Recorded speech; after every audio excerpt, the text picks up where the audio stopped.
makele la wenze kaka za makele la wenze mais c'est pays pas la Kabila sécurité za maboka président Fati so président bien lâché de ko lâcher mais tellement président za mutu ya ba revanche té abizala wana to travailler to tonga mboka peuple la sepela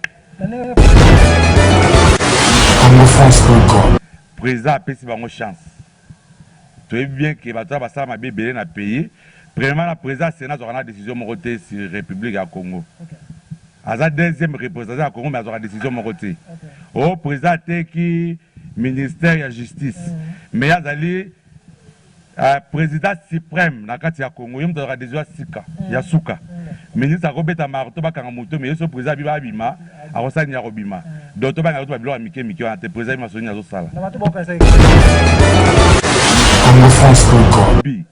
Baoma Kadhafi mabe Kadhafi boye peuple libyen a sacrifié Kadhafi babomi Kadhafi Libye ti lelo bana ma Libye suka wapi Libye lelo a des bandades Libye comme pays moko donc bakomi regretter kutu na Kadhafi il fallait Kadhafi azala pour une époque ne bazalaki bien deuxième exemple na opesa ya Irak oh Saddam bosa babomi Saddam Irak lelo suka wapi toujours na guerre lelo so biso to lanika loengo to Kabila Congo et Kenya la même lokolo ya Libye na Irak pour yemo na Kabila pe azania mateke boyaka bumika bwata libino akotika désordre na Congo bato bakokufa pe kotika la guerre ya Libéria na Libela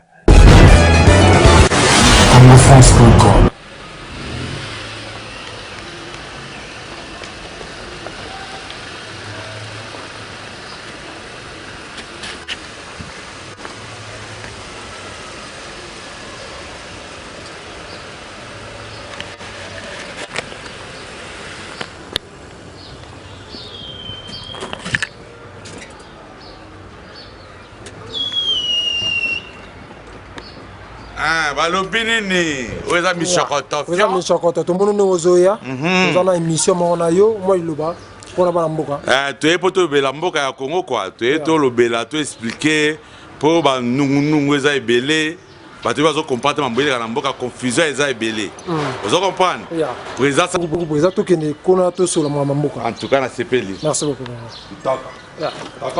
takos Shokoto fiama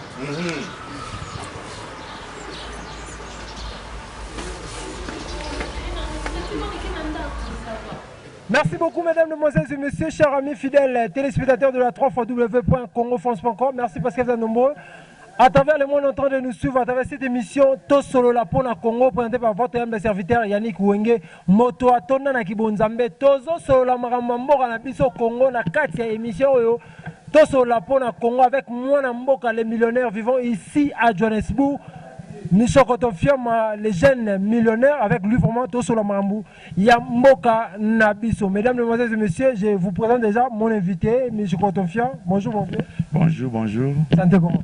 Santé za très kitoko. Merci beaucoup d'avoir été retour au Talayo. Tout le monde a changement et ça m'a Mboka Nabiso. Président Félix Kabila a tiki pouvoir à Tikeli. Félix Sekeli. Réaction là, nous avons en tout cas, nous sommes toujours et après une fois Congo, pouvoir être à la passage démocratique et passer au niveau de la démocratie. Pour te dire que le président Akala, jamais la Congo a tiré la cause de la président Akala a Koufi, Babomie, mais tu remets dans ma sola sika, tu vois que le président Sika Koti, Yakala Pazawana, ensemble, ils sont en tout cas, ils sont très kitoko. Nous avons président Fachi, toujours contre le pouvoir. Message en tout cas, la politique, il y a Congolais, Congolais, ils ont mis la politique.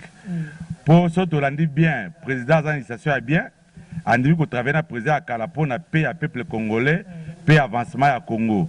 Nous allons comprendre en côté. Tout le monde va brutaliser Kadhafi na Libye. Baoma Kadhafi mabe Kadhafi boye peuple libyen a sacrifié Kadhafi babomi Kadhafi. Libye ti lelo bana ma Libye suka wapi. Libye lelo a des bandades. Libye comme pays moko donc bakomi regretter kutu na Kadhafi, il fallait Kadhafi azala pour une époque ne bazalaki bien. Deuxième exemple na opesa ya Irak. Oh Saddam bosa babomi Saddam. Irak lelo suka wapi. Toujours na guerre. Léo so biso to lanika loengo to Kabila Congo ekendeka na même lokolo ya Libye na Irak po ye moko na Kabila pe azanya mateke boyaka bumika bwatali bino akotika désordre na Congo bato bakokufa pe kotika na guerre ya libela na libela bango bako profiter na désordre wana Congo ekoza na désordre to pesa président chance à travailler total rapport à travailler bandako ezotongama banzele ezotongama en tout cas salut fati vite.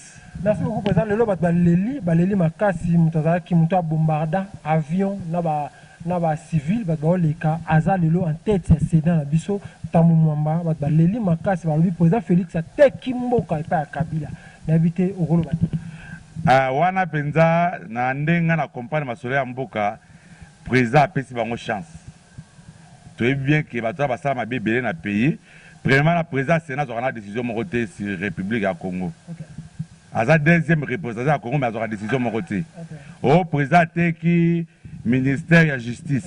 Mais azali président suprême na kati ya Congo yom aura décision sika ya suka. Ministre akobeta marto bakanga moto mais ce président biba abima akosani ya robima. D'autres banga to babilo amike miki wa te président masoni azo sala. Na bato boka sa Kabila obeta sous coup d'état a récupéré pouvoir ya Kabila ya Félix Tshisekedi. Kabila mo abi question amiko sa erreur wana mo adaye. Aye bien bien. Eza mutambo va pesier. So amiko sala ngo yé moko na famille mo mbatu baza en danger aye bien ngo so on des missions oyo kanga pina zoloba. Et puis ma na zoloba.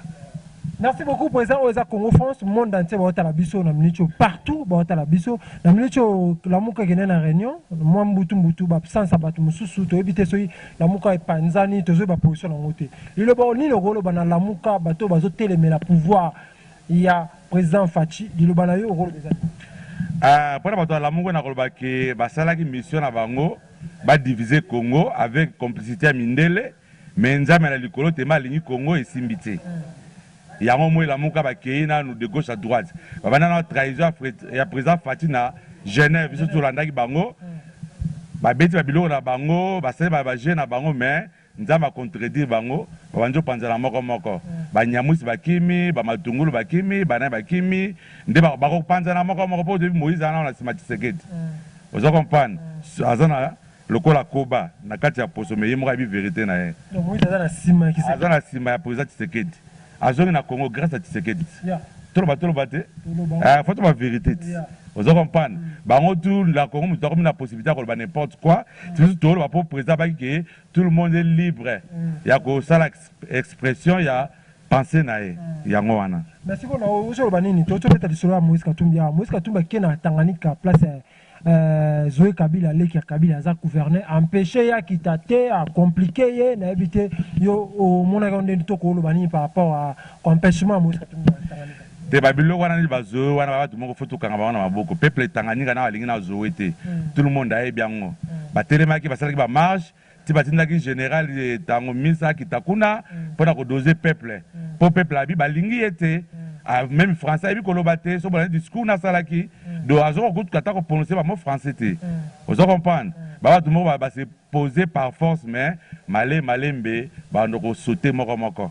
OK professeur Evariste Bouchard balobi azo longwa FCC parce que batriqué faki yena la première vice président il y a Sénat na sima ya Tamu Mwamba na comprendre arbitrage mais ça mi faut alongwa FCC n'habiter réaction dans bon pour un exemple banana pas Lambert Mende a arrêté nanukuna a ajouté gouverneur à l'objet que FCC va triquer et comme tout Bouchard fait à l'objet qui va triquer donc on peut repenser le roi Lamuka il y a un président Félix Amaele atie bango mutamba ba yebite mutamba na bango yokanga bango moko président Félix Amaele atie bango mutamba atie bango mutambu eza mutambu OK bako panza na malembe FDCA alongwet alobaki na semani bamisubi bako longwat président ba alobaki ebele baza bako landanga po auti kuna ebi vérité ezoleka na kati bako longwa moko pour Kabila ko satisfaire bango nyonso te alors c'est fait quelqu'un ba wana misubi bako sani bako tomboka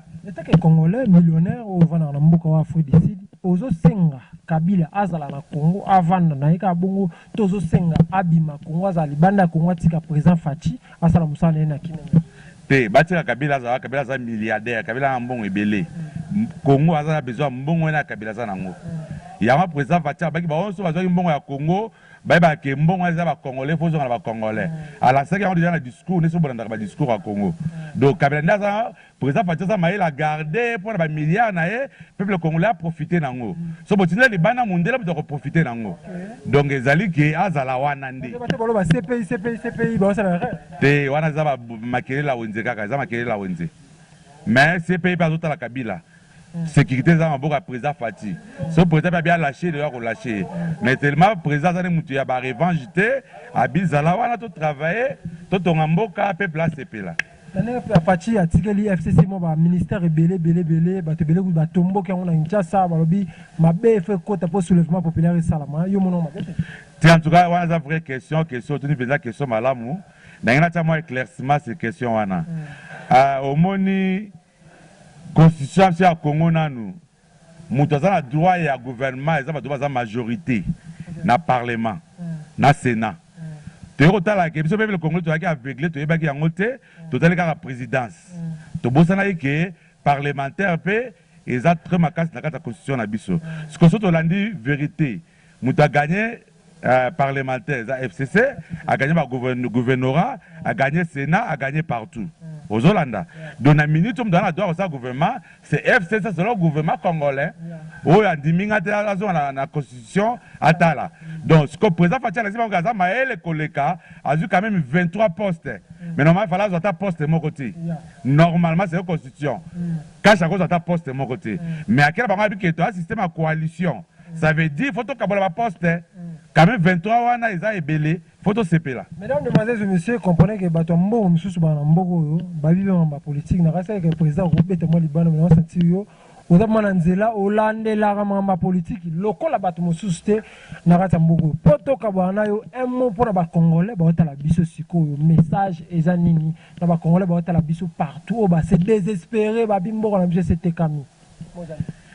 Moi, ils allaient à tous ensemble, tout le peuple congolais, Mukongo azate, Mungala azate, Muswala azate, Muluba azate. Surtout les Congolais, tous à la bonne moko de président Senghaki biso, tous à la peuple uni de Mobutu Atika biso, tata moko, maman moko, école bon moko.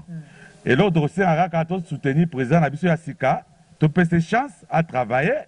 Totika o ngai mutu ala muka, nga mutu FCC, nga mutu PPRD, nga mutu IDPS, nga mutu ya boye. Tout travailler together pour mundele azo ngabo to soma belé ya Congo. Minde bazo ngabazo partir à est, ba Minembo wana ba Ituri. Donc tous ala together to bunza contre ennemi a chance té. Pour ça tous ala okabona ndé ennemi a profiter à cause de moi partir éteindre ma belé ya Congo. Wana penda photo telemela yango po ba bomi na Lumumba, bomi papa la biso Kabila. Pour avoir une idée, ma lame, il y a un bon sambo qui a boumé. So, tu peux une chance, même aventure avec le président Tshisekedi. Tu peux une chance, tu vas together, tu bunda, tu bunda munguna, tu benda munguna na Congo.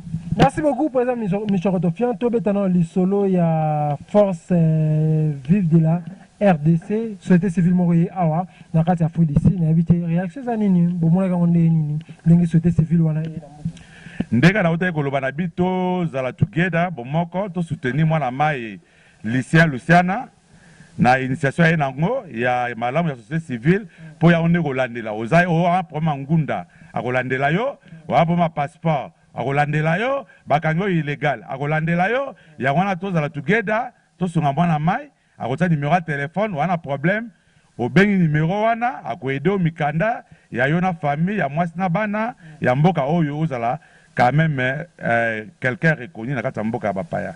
Ok, merci beaucoup président. Badbota la biche belé na mboka oyo na émission na poto partout. On repère sa numéro na téléphone. Baro benga yo tam so moi conseil tam so moi suggestion moi lo mo. En tout cas, balimbisa ngane ko zala moi passe na ko panza numéro na téléphone. Moi quelqu'un mbote ka. To repère sa batunyo so mbote o bayebani o bayebinga. En tout cas, la personne mo mbote. Bana Cape Town, bana Johannesburg, bana ya Durban, partout bozali. Bana ya Congo, bana ya Paris, à Londres, tout le monde. Au bazan en Australie, to bosani binote, na Asie. Au bazan à Bangkok, bazo lukapi ma solo, ya okota ba mike bibikaka. En tout cas, na pesi tout le monde mbote, na boyi kotanga ba kombo po bato baza ebele. Waza na posa na yo abenganga na solo na yo. Wana pendo solo li waza na posa na nga ko benga le numéro ba kotia na écran. Comme ça, rotuna a sala initiation pour to kuta na to solo oza na ngoposa. Merci beaucoup, mesdames, mesdemoiselles et messieurs. C'était là le président Michel Kotonfion, les jeunes millionnaires vivant ici à Johannesburg. Nous avons vraiment une émission au Congo France.com, mesdames, mesdemoiselles et messieurs. Merci d'avoir retour au Botali Biso, tous les Bino Congolais, mesdames, mesdemoiselles et messieurs. Nous sommes à la fin de cette émission. Si vous avez aimé cette émission, dis merci à notre caméraman Triomphe, image de soin. Makasi au président de cette émission. Merci beaucoup à tout le monde qui a suivi cette émission. D'ici là, portez-vous bien avec l'espoir de vous retrouver au prochain numéro. Ciao.